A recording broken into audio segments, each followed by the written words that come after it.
पाताल गया और वहीं रहने लगा। एक दिन आधी रात के समय पुत्र के शोक में व्याकुल होकर स्त्रियां रोने लगी, क्योंकि वह अपने बेटे को दर्शन से निराश हो चुकी है।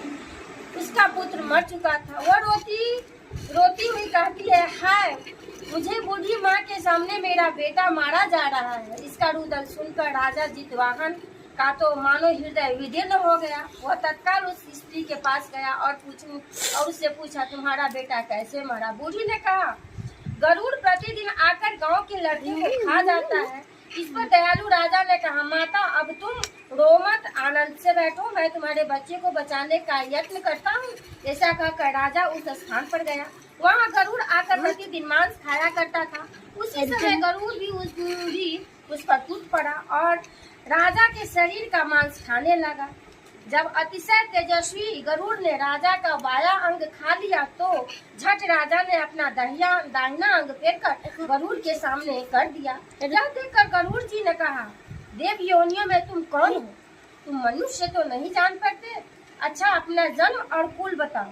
पीड़ा से व्याकुल मानो राजा ने कहा, हे पक्षीराज, इस तरह के प्रश्न करना व्यर्थ है। तुम अपनी इच्छा भर मेरा मांस खाओ। यह सुनकर गरुड़ रुक गए और बड़े आदर से राजा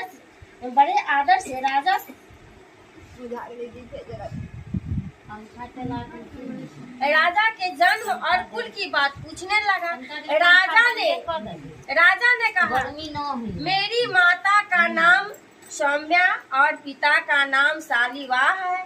सूर्य वंश में मेरा जन्म हुआ है और जितवाहन मेरा नाम है। राजा की दयालुता देखकर गरुड़ ने कहा, हे महाभाग, तुम्हारे मन में जो भी अभिलाषा हो वह वर मांगो। राजा ने कहा, हे पक्षीराज, यदि मुझे वर दे रहे हो तो वर दीजिए कि आपने अब तक जितने प्राणी को खाया है वो सब जीवित हो जाए। हे स्वामी, अब से आप यहाँ बालकों को न खाए। कोई ऐसा उपाय करे कि जहाँ से उत्पन्न हो वे लोग बहुत दिनों तक जीवित रहे। सौम्य ने कहा कि पक्षीराज, गरुड़ राजा का वरदान देकर वहाँ अमृत लेने के लिए नाग लोग चले गए। वहाँ से अमृत लाकर उन्होंने उन मरे हुए मनुष्य की हड्डी पर बरसाया। ऐसे करने से सब लोग जीवित हो गए जिनको कि पहले गरुड़ ने खाया था। राजा के त्याग और गरुड़ की कृपा से वहाँ वाले का बहुत कष्ट दूर हुआ। वहाँ रहने वाले का सभी कष्ट दूर हुआ। उस समय राजा के शरीर की शोभा धुनी हो गई थी। राजा की दयालुता देखकर गरुड़ ने फिर कहा,